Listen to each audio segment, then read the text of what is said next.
Milestone স্কুলের উপরে ঘটে যাওয়া বিমান বিধ্বস্তের সেই মর্মান্তিক ঘটনা ইতিমধ্যে আমরা সবাই জানি।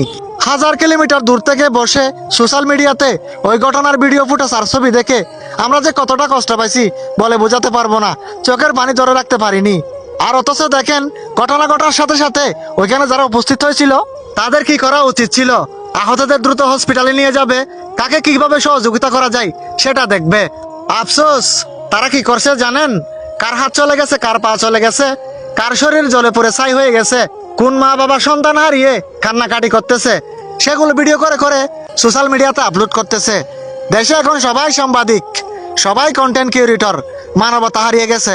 আর রাজনৈতিক নেতাদের কথা কি বলবো ভাই? হসপিটালে আহতদের ব্যথা বেদনার চিৎকার, আপনজন হারিয়ে স্বজনদের আজাহারি।